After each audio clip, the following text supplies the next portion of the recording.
Hello guys! How are you guys? For today's episode, samahan nyo ako at magluluto tayo ng masarap, masustansya at mabilis lutuin na sinabawang batok ng tuna. Ano pang inaantay nyo? Tara, samahan nyo ako. So ito yung ating ingredients guys. Ito ay batok ng tuna. Nabili ko to, it's 110 pesos.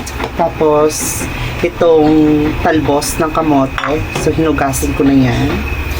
Syempre, meron tayong kamatis, maraming luya, maraming sibuyas, at maraming siling green.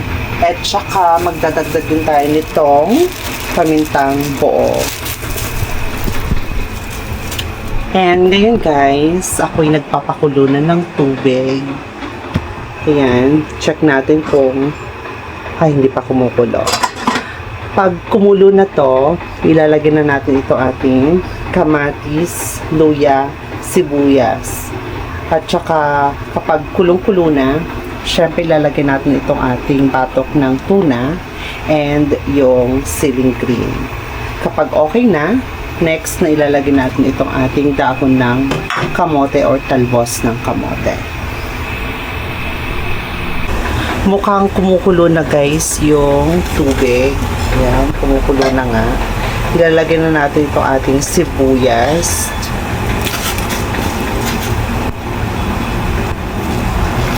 Next na ilalagay natin itong luya at saka kamatis.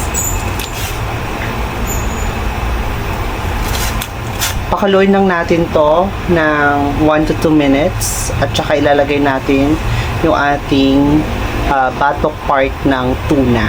So takpan muna natin guys. So after 2 minutes guys, okay na yung ating sibuyas, kamatis at saka luya. Next na ilalagay natin itong batok ng tuna. Ayan. Ay! Frozen pa siya. Nakalimutan kong ilabas kanina. Pero okay lang yan. Maluluto naman na siya yan. Brother. Magde-defrost naman na siya yan mamaya. Pag nakuluan. Ayan. Tapos, lalagay na natin ito ating siling green. At maglalagay na rin tayo ng konting asin. And again guys, hindi ako mahilig maglagay ng magic sarap or betchin. Asin okay lang. Asin sapat na. Yan, konti lang. Tapos mamaya titikman natin kung okay na ba yung lasa.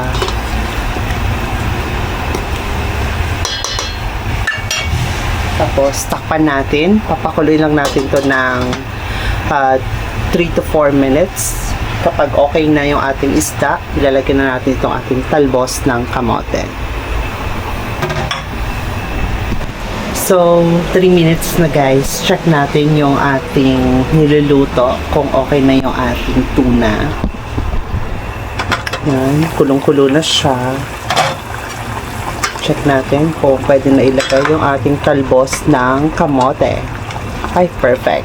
Lalagyan na natin yung ating talbos ng kamote.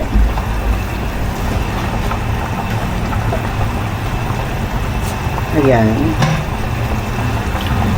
At saka, lalagay na rin natin itong pamintang buo. Konti lang. Naman sobra. At tinikman ko na siya kanina guys. So, kulang siya ng alat. Maglalagay ulit tayo ng asin. Nagpakadami. Okay na yan. Tapos, santayin lang natin kumulo ng kumulo hanggang maluto itong ating dahon ng kamote or talbos ng kamote. Ayan. Takpan lang natin. Gutom na ako. Excited na akong kumain. Hanggang si Bran. Diba? Simple lang siya. Mabilis lutuin at masustansya. Check natin guys kung okay na yung ating niluluto. Ay, perfect! Luto na yung ating talbos ng kamote at saka yung ating tuna. As you can see guys, oh. Ang sarap! Tara, magkahain na tayo at kakain. Ayan guys, kakain na tayo. Ang sarap ng ating sinabawang batok ng tuna na may talbos ng kamote. Masustansya at madaling lutuin. At saka meron tayong rice dito. So, ano pang inaantay nyo? Tara, samahan niyo ako at kakain na tayo. Tikman muna natin yung sabaw.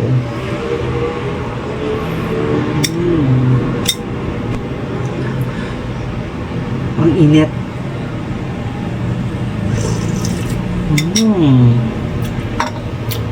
Grabe ang init. Dama na dama mo yung ano ng luya. Lasa ng luya, sibuyas, kamatis. So, again, hindi ako gumamit ng magic sarap o Ajinomoto dito. Asin lang yung pampalasa ko. Dahil gusto ko yung ma-feel yung natural flavor ng tuna natin. Tapos nandun yung lasa ng sibuyas, ng kamatis, at saka luya. At syempre, yung anghang ng ating siling green. Pinapapawisan ako dahil ang init. So, maglalagay tayo ng sabaw sa kanin. Sabaw sa kanin.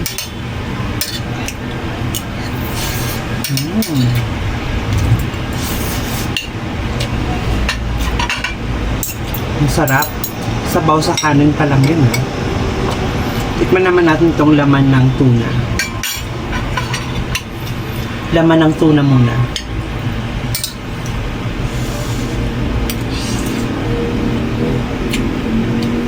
Ang sarap.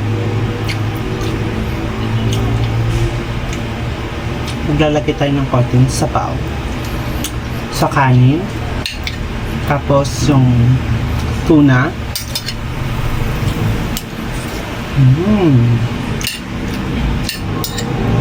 Ang sarap. Tapos, isa sa pampagana guys, kumain itong sili. Ginagawa ko, tinuduro ko yan. Tapos, nalagay sa kanin. May konting anghang, pero ang sarap. Mapapadami kanyang kanin.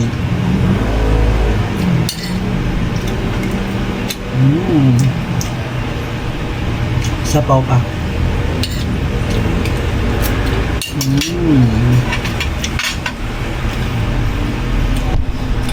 So guys, continue ko lang yung pagkakain ko. And ano pang inaantay nyo? Pumunta na kayo ng palengke, bumili na kayo ng tuna, bumili na kayo ng talbos ng kamote, at itry nyo na rin to. Kung nagustuhan nyo yung video na to guys, again, I need your help to like, share, and subscribe. And thank you so much for watching guys. Bye!